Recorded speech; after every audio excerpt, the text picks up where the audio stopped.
나 낳아준 거 말고 뭐 해준 게 있어? 나를 낳아주기는 한 게 맞아? 매몰차게 어머니에게 몰아붙이는 아들. 아들 녀석은 어머니에 대해 아무것도 모르면서 어머니에게 상처되는 말을 퍼붓습니다. 아버지, 정말 감사합니다. 아버지가 저희를 이렇게 키워주셔서 오늘의 제가 있습니다. 2024년 추석 명절 저녁 45세 아들 민수의 목소리였습니다. 그래, 내가 사업하느라 고생 좀 했지. 그래도 너희 둘 대학 보내고 결혼시킨 게 내 인생 최고의 보람이야. 72세 박철수는 흐뭇한 표정으로 고개를 끄덕였습니다. 그 옆에서 69세 박영자는 말없이 상을 치우고 있었습니다. 42세 딸 지혜도 거들었습니다. 맞아요, 아빠. 우리 친구들 보면 아버지 사업 실패해서 대학도 못 간 애들 많던데 우리는 정말 운이 좋았어요. 엄마는 집안일만 하셨잖아. 아빠가 돈 벌어오셨으니까. 민수의 아내까지 거들자 식탁은 온통 아버지 자랑뿐이었습니다. 박영자는 아무 말도 하지 않았습니다. 설거지를 하며 거칠어진 손을 내려다봤습니다. 새벽 3시 식당 출근, 밤 11시 귀가. 주말엔 부잣집 청소. 명절에도 쉬지 못했던 그 10년. 자식들 학비 통장에 입금하던 그 떨리는 손. 고맙다는 말 한마디면 되는데 박영자의 눈가에 주름과 함께 눈물이 고였습니다. 하지만 아무도 몰랐습니다. 이 가족이 오늘 이 자리에 함께 앉을 수 있었던 건 아버지가 아니라 어머니 덕분이었다는 것을. 차마 아무 말도 하지 못했던 어머니는 과연 어떠한 심정으로 꾹꾹 참아내고 있는 것일까요? 잠시 후 그녀의 이야기가 시작됩니다. 시작 전 구독과 좋아요 부탁드려요. 지금 이 사연을 어디서 듣고 계신가요? 어느 지역에서 듣고 계신지 알려주시면 저 또한 반갑게 인사드릴게요. 박영자의 하루는 새벽 5시에 시작됩니다. 남편 박철수를 위해 아침상을 차리고 혼자 사는 딸 지혜를 위해 반찬을 만듭니다. 아들 민순의 집은 며느리가 차려주겠지만 그래도 일주일에 한 번은 손주들 반찬을 가져다 줍니다. 오늘도 지혜에게 전화를 걸었습니다. 엄마가 미역국 끓였는데 가져다 줄까? 바쁘니까 그냥 두세요. 배달시켜 먹을게요. 지혜의 목소리는 차갑습니다. 언제부턴가 딸은 어머니의 전화를 귀찮아하기 시작했습니다. 42세가 된 딸은 이제 혼자서도 잘 살아갑니다. 외국계 회사 과장이라는 직함도 있고 강남에 작은 아파트도 하나 있습니다. 그 모든 게 아버지 덕분이라고 믿으면서요. 박영자는 전화를 끊고 한숨을 쉬었습니다. 며느리 수진에게도 연락했지만 마찬가지였습니다. 어머님, 애들 학원 보내느라 바빠요. 다음에 받으러 갈게요. 하지만 다음은 오지 않습니다. 남편 박철수는 거실 소파에 앉아 신문을 보고 있습니다. 72세지만 아직 정정합니다. 30년 전 사업이 어려웠던 시절도 있었지만 지금은 작은 건설회사 회장 자리에서 은퇴하고 편하게 살고 있습니다. 영자야, 오늘 민수가 온다며? 저녁 뭐 해줄 거야? 갈비찜 할게요. 박영자는 대답하며 장을 보러 나갔습니다. 시장 가는 길, 예전 일했던 식당 앞을 지나칩니다. 1995년부터 2005년까지 딱 10년간 이 식당에서 홀서빙과 설거지를 했습니다. 새벽 3시 출근, 밤 11시 퇴근. 하루 12시간씩 일했습니다. 사장님은 그때 그 사람이 아니지만 식당 간판은 그대로입니다. 박영자는 발걸음을 멈추고 한참을 바라봤습니다. 저 좁은 주방에서 뜨거운 물에 손을 담그며 설거지하던 기억, 손님들이 남긴 음식을 치우며 눈물을 삼키던 기억, 그 돈으로 민수대학 등록금을 냈습니다. 서울대학교 공가대학, 한 학기에 300만 원, 4년이면 2,400만 원, 거기다 생활비, 책값, 자취방 월세까지 합치면 거의 5천만 원이 들었습니다. 남편의 사업이 어려웠던 그때 회사는 직원 월급 주기도 빠듯했습니다. 박철수는 자존심이 세서 아내에게 돈을 달라고 하지 못했습니다. 대신 영자야, 민수 등록금 어떻게 된 거야? 라고 물으면 박영자는 그냥 제가 모아뒀던 돈으로 냈어요. 라고 대답했습니다. 딸 지혜의 대학 등록금도 마찬가지였습니다. 이화여대 경영학과, 딸아이는 공부를 잘했습니다. 장학금도 받았지만 그래도 생활비는 필요했습니다. 박영자는 주말마다 강남 부잣집에서 청소 일을 했습니다.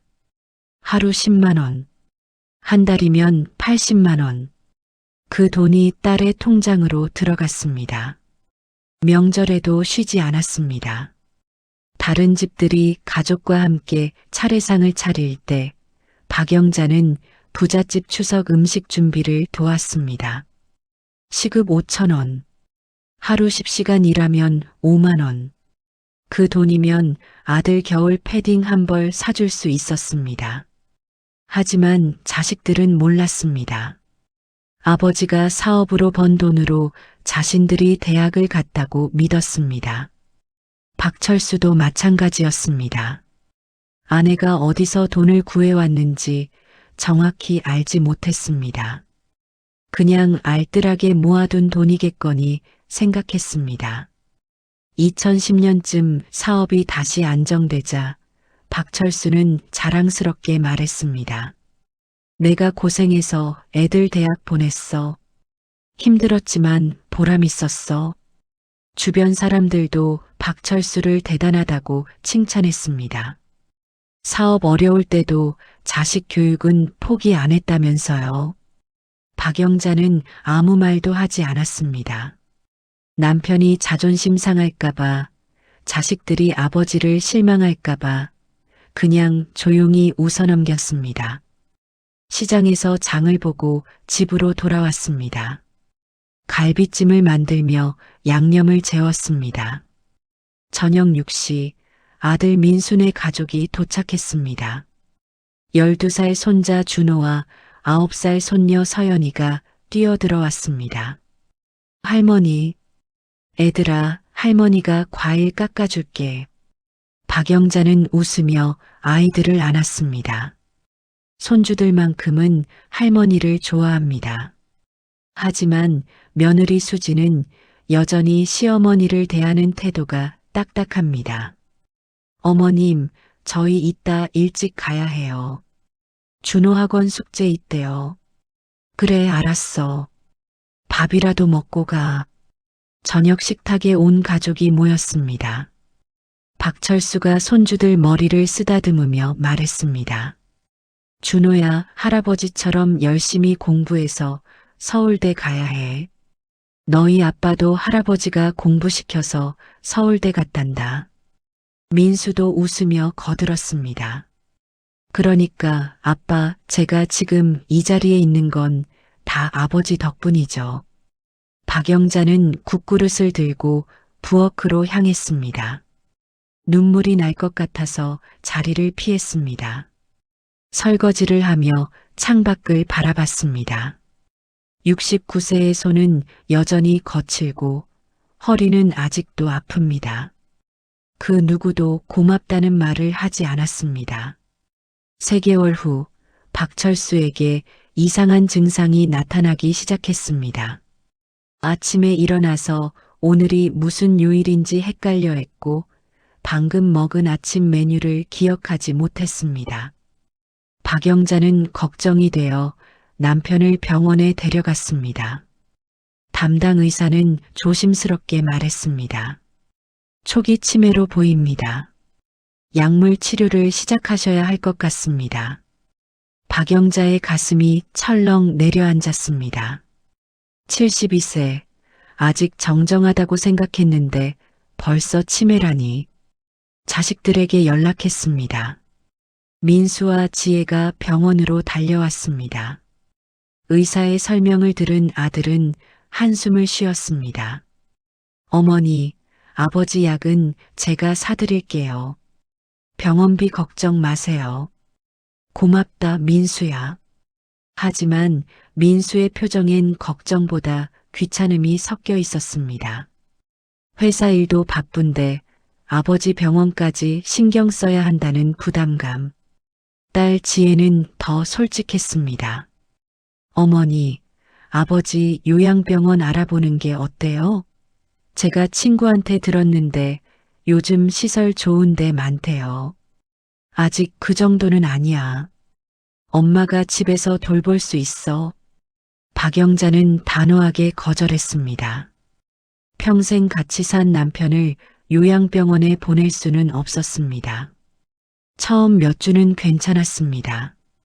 박철수는 약을 먹으며 일상생활을 이어갔습니다. 하지만 점점 이상한 말들을 하기 시작했습니다. 과거와 현재를 혼동하기 시작한 것입니다. 어느 날 저녁 박철수가 갑자기 물었습니다. 영자야, 오늘 식당 일 끝나고 왔어? 박영자는 당황했습니다. 아니, 내가 무슨 식당 일을 해요. 집에서 저녁 준비했잖아요. 아, 그래. 내가 헷갈렸나 보네. 박철수는 고개를 가웃거리며 다시 TV를 봤습니다. 박영자는 가슴이 덜컥 내려앉았습니다. 설마 그때 일을 기억하는 건가? 30년 전 식당 일을? 며칠 후 또다시 이상한 말이 나왔습니다. 영자야, 민수 학비 이번 달 냈어? 모자라면 내가 회사에서 좀 가져올게. 박영자는 재빨리 대답했습니다. 괜찮아요. 제가 냈어요. 걱정 마세요. 그래, 고생이 많아. 새벽부터 나가서 밤늦게 들어오는데 미안해. 박철수의 눈가에 눈물이 맺혔습니다. 박영자는 남편의 손을 꽉 잡았습니다. 아무것도 아니에요. 우리 애들 잘 키우면 되죠 뭐. 하지만 그 대화를 아들 민수가 우연히 들어버렸습니다. 집에 반찬 받으러 왔다가 거실에서 들은 대화였습니다. 민수는 고개를 갸우뚱했습니다. 새벽부터 나가서 밤늦게 들어온다? 어머니가 언제 일을 하셨다는 거지? 어머니, 아버지가 무슨 말씀하시는 거예요? 아, 그냥 옛날 생각하시나 봐. 치매 때문에 헛소리 좀 하셔. 박영자는 얼버무렸습니다. 하지만 민수는 찝찝한 기분을 지울 수 없었습니다. 주말에 온 가족이 모였습니다. 박철수의 상태를 확인하려고 딸 지혜도 왔습니다. 점심을 먹는데 박철수가 또 이상한 말을 꺼냈습니다. 지혜야, 이번 학기 장학금 받았다며? 엄마가 그러던데 내가 공부 잘한다고. 그래도 생활비는 필요하니까 엄마가 주말마다 청소일 나가신다. 아빠, 무슨 소리예요? 엄마가 청소일을요? 지혜는 어이없다는 표정을 지었습니다. 박영자는 황급히 끼어들었습니다. 아빠가 요즘 과거랑 현재를 헷갈리셔. 신경 쓰지 마. 하지만 박철수는 계속 말을 이었습니다. 강남 부잣집 청소하면 하루에 10만 원 받는다며. 한 달이면 80만 원. 그 돈이면 내 생활비 충분하다고 엄마가 그러시더라. 민수와 지혜는 서로 눈빛을 교환했습니다. 뭔가 이상했습니다. 너무 구체적인 숫자들.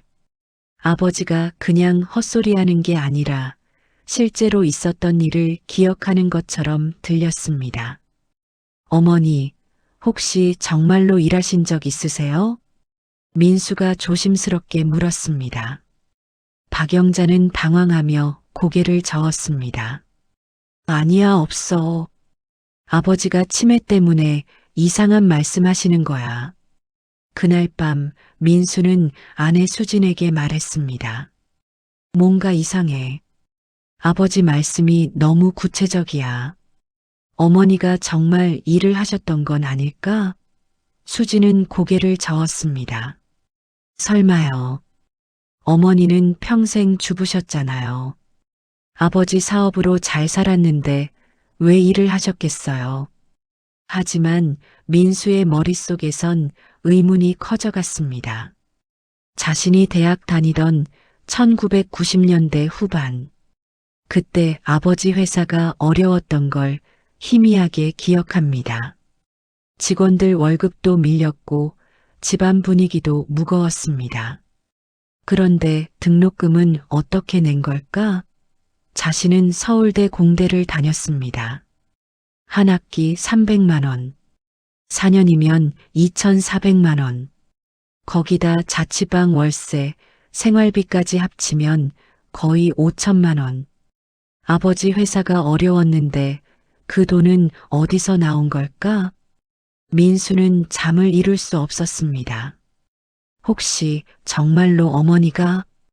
다음 날 아침 민수는 어머니께 전화했습니다.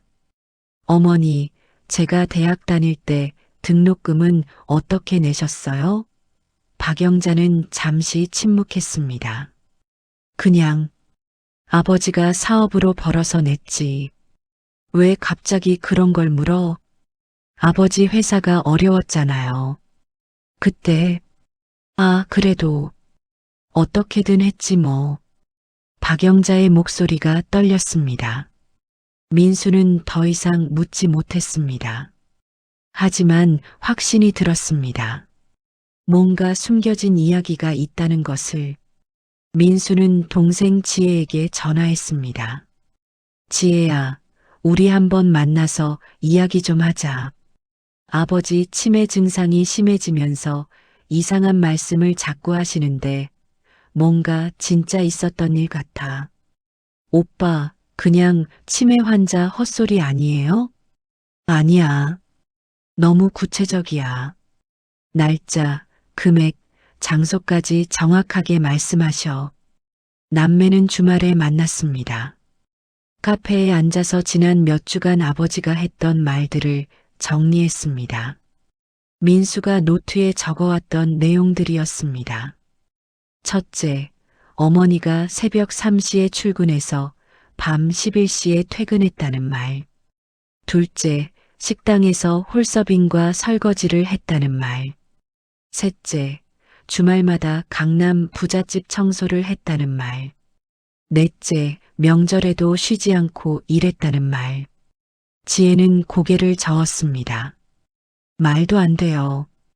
어머니가 그런 일을 하셨다면 우리가 몰랐을 리 없잖아요.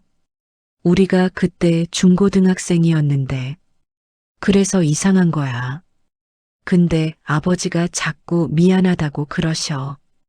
영자야, 내가 사업 제대로 못해서 내가 고생했다고. 민수의 목소리가 떨렸습니다.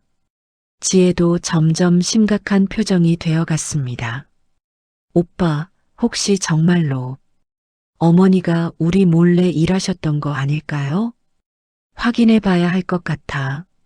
어머니 방 한번 살펴보자. 다음 주말 부모님 댁을 방문했습니다.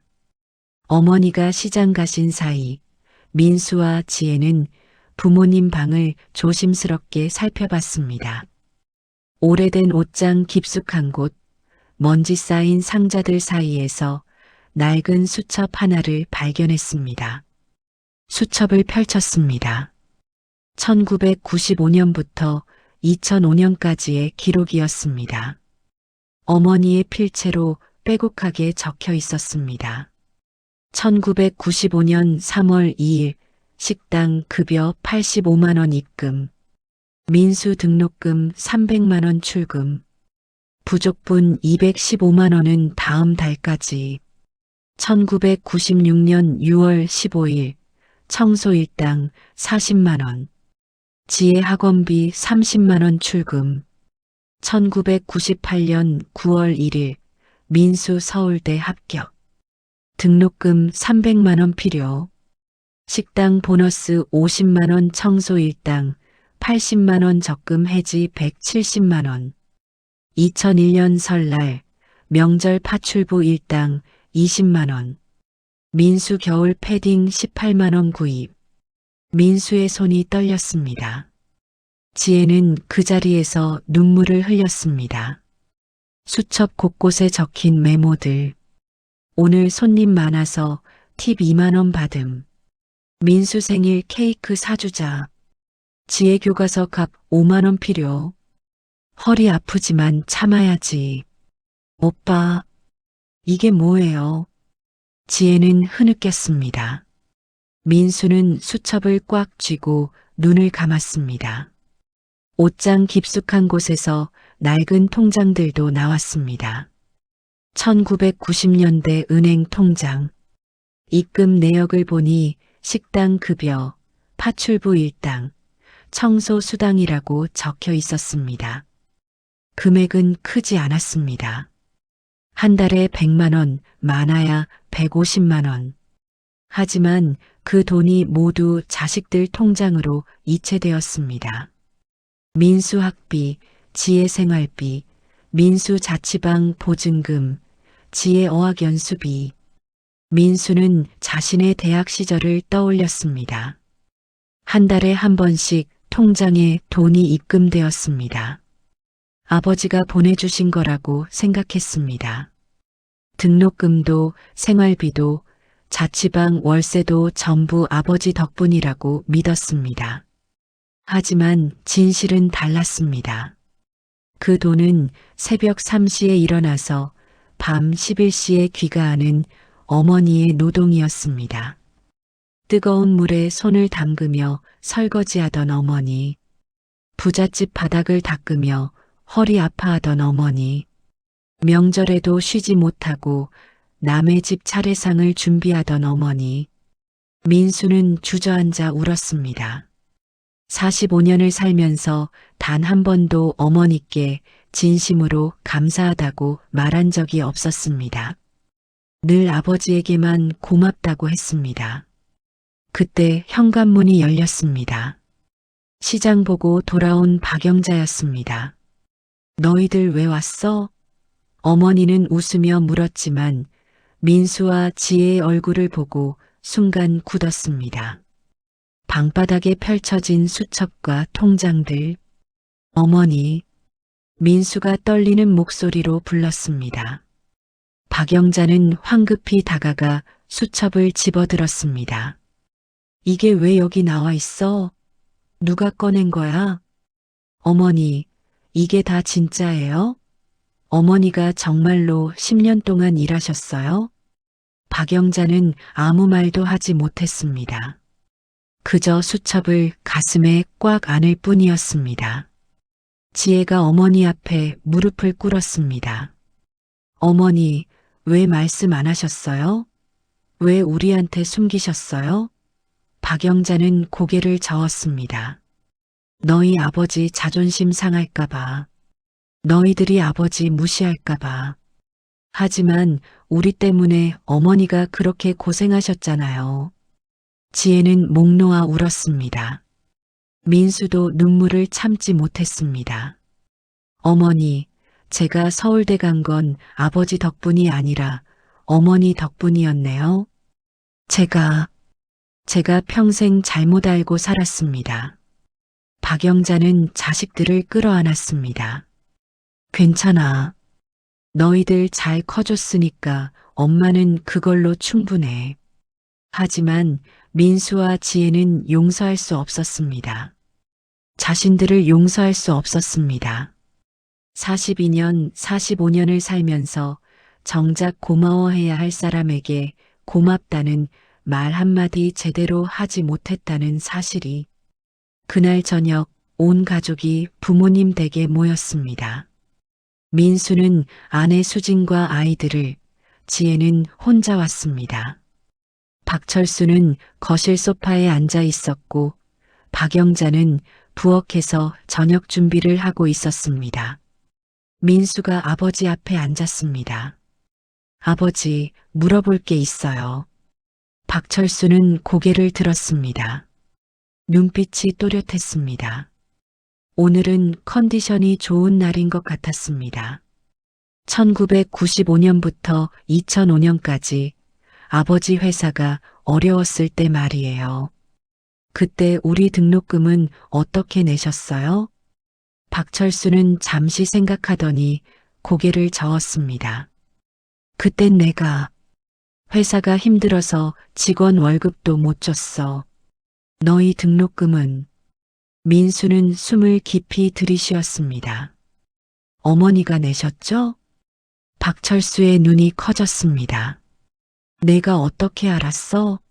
민수는 수첩을 꺼내 보여줬습니다. 아버지, 이거 봤어요. 어머니가 10년 동안 일하신 기록이요. 박철수는 수첩을 받아들고 한참을 들여다봤습니다. 손이 떨렸습니다. 그러다 갑자기 눈물을 흘리기 시작했습니다. 미안하다, 영자야. 내가 무능해서 내가 고생했어. 부엌에 있던 박영자가 놀라서 뛰어나왔습니다. 왜 그래요? 무슨 일이에요? 박철수는 아내를 바라보며 말했습니다. 내가 사업 망해서 너 혼자 애들 키웠잖아. 새벽 3시에 나가서 밤늦게 들어오고 주말에도 청소일 다니고 명절에도 못 쉬고. 민수와 지혜는 아버지의 말을 듣고 있었습니다. 치매 환자의 말이 아니었습니다. 또렷하고 명확했습니다. 박철수는 계속 말을 이었습니다. 1997년 여름이 제일 힘들었지. 회사 부도 직전이었어. 그때 은행에서 대출도 막히고 직원들은 월급 달라고 난리였고, 그때 내가 밤늦게 들어와서 통장 내밀었잖아. 200만 원 있으니까 직원들 월급 먼저 주라고. 나한테는 괜찮다고. 민수학비는 자기가 어떻게든 마련하겠다고. 박영자는 그 자리에 주저앉았습니다. 이제 숨길 수 없었습니다. 나는 그 돈이 내가 모아둔 적금인 줄 알았어. 근데 나중에 알고 보니 내가 몇 달 동안 밤새 일해서 모은 거였더라고. 식당에서 새벽 3시부터 점심 장사 끝나고 저녁엔 다른 식당 가서 설거지하고. 박철수의 목소리가 떨렸습니다. 어느 날 내가 회사 끝나고 집 가다가 봤어. 명동 어느 식당 뒷문에서 설거지하는 내 모습을. 앞치마 입고 고무장갑 끼고 뜨거운 물에 손 담그고 있는 거. 나는 그냥 지나쳤어. 들어가서 수고했다고 말할 용기가 없었어. 남편으로서 너무 부끄러웠거든. 민수는 주먹을 불끈 쥐었습니다. 지혜는 소리 없이 울고 있었습니다. 박철수는 며느리 수진을 바라봤습니다. 수진아, 너도 들어. 내 시어머니가 얼마나 대단한 분인지. 박영자는 1995년부터 2005년까지 딱 10년 동안 쉬지 않고 일했어. 명절도 없었어. 추석에도 설날에도 부잣집 가서 음식 준비 도왔어. 그 돈으로 민수 서울대 보냈어. 지혜 이화여대 보냈어. 민수 자취방 보증금도 지혜 어학 연수비도 전부 엄마가 번 거야. 수지는 얼굴이 새하얘졌습니다. 그동안 시어머니를 무시했던 자신의 태도가 떠올랐습니다. 박철수는 손자 준호를 불렀습니다. 준호야, 이리 와봐. 할아버지가 할 말이 있어. 12살 준호가 다가왔습니다. 너는 할머니한테 고맙다고 해야 해. 내 아빠가 서울대 갈 수 있었던 건 할머니 덕분이야. 할아버지는 그때 돈이 없었거든. 준호는 고개를 끄덕였습니다. 할머니, 감사합니다. 박영자는 손주를 끌어안으며 울었습니다. 민수가 아버지에게 물었습니다. 아버지는 왜 우리한테 말씀 안 하셨어요? 우리가 알았어야 했잖아요. 박철수는 고개를 저었습니다. 너희 엄마가 말하지 말라고 했어. 너희 아버지 무시하지 말라고. 아버지는 훌륭한 사람이니까 존경하라고. 나는 훌륭하지 않아. 사업도 제대로 못했고 가족도 제대로 못 먹여 살렸어. 진짜 훌륭한 사람은 너희 엄마야. 박철수는 아내를 바라봤습니다. 영자야, 미안해. 평생 고생만 시켰어. 박영자는 남편의 손을 잡았습니다. 괜찮아요. 우리 애들 잘 컸잖아요. 그걸로 충분해요. 하지만 민수와 지혜는 충분하지 않았습니다. 45년, 42년을 살면서 정작 감사해야 할 사람을 몰랐다는 사실이 너무나 부끄러웠습니다. 민수가 어머니 앞에 무릎을 꿇었습니다. 어머니, 용서해 주세요. 저는 평생 아버지한테만 고맙다고 했어요. 어머니 희생은 몰랐어요. 지혜도 무릎을 꿇었습니다. 어머니, 죄송해요. 제가 너무 모르고 살았어요. 며느리 수진도 시어머니 앞에 고개를 숙였습니다. 어머님, 그동안 무례했습니다. 어머님이 얼마나 대단하신 분인지 몰랐습니다. 박영자는 자식들을 일으켰습니다. 일어나. 괜찮아. 엄마는 너희들 잘 자란 게 제일 기뻐. 하지만 민수와 지혜는 용서할 수 없었습니다. 자기 자신을 용서할 수 없었습니다. 그날 밤 온 가족은 밤새 이야기를 나눴습니다. 박영자는 처음으로 그 10년간의 이야기를 털어놨습니다. 얼마나 힘들었는지, 얼마나 보람 있었는지, 자식들이 대학 합격증 받았을 때 얼마나 기뻤는지. 민수는 그날 밤 결심했습니다. 이제부터라도 어머니를 제대로 모시겠다고.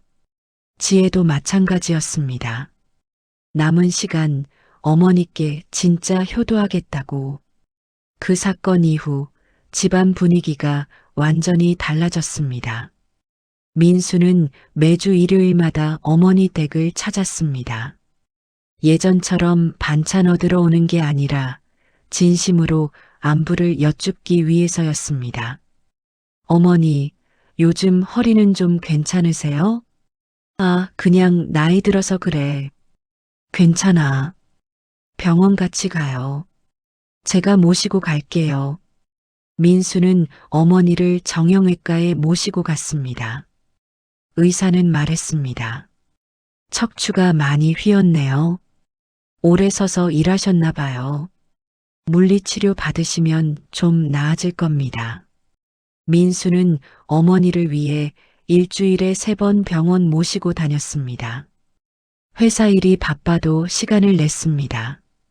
45년간 못했던 효도를 이제라도 하고 싶었습니다. 딸 지혜도 변했습니다. 예전엔 일주일에 1번 전화도 귀찮아 했는데 이제는 매일 저녁 안부 전화를 드렸습니다. 어머니, 오늘 저녁은 뭐 드셨어요? 제가 주말에 갈게요. 같이 외식해요. 지혜는 어머니를 모시고 좋은 식당에 갔습니다. 한정식집에서 정성스럽게 차려진 밥상 앞에 앉았습니다. 박영자는 조심스럽게 물었습니다. 여긴 비싸지 않아? 그냥 집에서 먹어도 되는데. 어머니, 괜찮아요. 제가 모시고 싶어서 온 거예요. 평생 우리 먹이느라 고생하셨잖아요. 이제 좋은 거 드셔야죠. 박영자는 눈물을 글썽였습니다. 딸이 이렇게 자상하게 대해준 게 얼마만인지 모릅니다. 며느리 수진의 태도도 180도 달라졌습니다. 예전엔 시어머니를 귀찮아했는데 이제는 먼저 연락을 했습니다. 어머님, 제가 아이들 데리고 갈게요. 손주들 얼굴 보고 싶으시죠? 수지는 아이들을 데리고 주말마다 찾아왔습니다. 박영자는 손주들과 시간을 보내며 행복해했습니다. 준호와 서연이도 할머니를 더 많이 찾게 되었습니다. 할머니, 학교에서 숙제 도와주세요. 그래, 할머니가 도와줄게. 박영자는 손주들 옆에 앉아 숙제를 같이 봐주었습니다. 예전엔 아무도 관심 없던 할머니였는데 이제는 가족의 중심이 되었습니다. 남편 박철수의 치매는 조금씩 진행되었지만 가끔 또렷한 순간이 있었습니다. 그럴 때마다 박철수는 아내에게 말했습니다. 영자야, 내가 평생 미안했어. 박영자는 남편의 손을 잡았습니다. 이제 그런 말 하지 마세요. 우리 잘 살았잖아요. 어느 일요일 온 가족이 모였습니다. 민순의 가족, 지혜, 그리고 부모님. 식탁에 둘러앉아 저녁을 먹는데 민수가 말했습니다. 어머니, 오늘은 제가 감사 인사드릴게요. 박영자는 고개를 들었습니다. 민수는 진지한 표정으로 말을 이었습니다. 어머니, 저를 서울대 보내주셔서 감사합니다. 제가 지금 이 자리에 있는 건 어머니 덕분입니다. 어머니가 새벽부터 밤까지 일하셔서 제 학비 내주셨죠. 평생 감사하며 살겠습니다. 지혜도 고개를 숙였습니다. 어머니, 저도 감사해요. 제가 이화여대 다닐 수 있었던 것도, 어학연수 갈 수 있었던 것도 전부 어머니 덕분이에요. 주말마다 청소 일하시면서 제 생활비 보내주셨죠. 평생 잊지 않을게요. 박영자는 눈물을 흘렸습니다. 고맙다는 말을 듣고 싶었던 게 아니었습니다. 그저 자식들이 잘 자라주는 것만으로도 충분했습니다. 하지만 이렇게 인정받으니 가슴이 벅차올랐습니다. 손자 준호도 말했습니다. 할머니, 저도 할머니처럼 멋진 사람이 될게요. 나중에 크면 할머니 효도 많이 할게요. 손녀 서연이도 할머니 품에 안기며 말했습니다. 할머니 사랑해요. 박영자는 손주들을 꼭 안았습니다. 69년을 살면서 가장 행복한 순간이었습니다. 며느리 수진이 말했습니다. 어머님, 그동안 무례하게 대해서 죄송했습니다. 어머님이 얼마나 훌륭하신 분인지 이제야 알았어요. 앞으로 잘 모실게요. 박영자는 고개를 저었습니다. 괜찮아. 다들 몰랐던 거니까. 이제 알았으면 됐어. 박철수도 아내를 바라보며 말했습니다. 영자야, 고맙소. 당신 덕분에 우리 가족이 여기까지 왔소.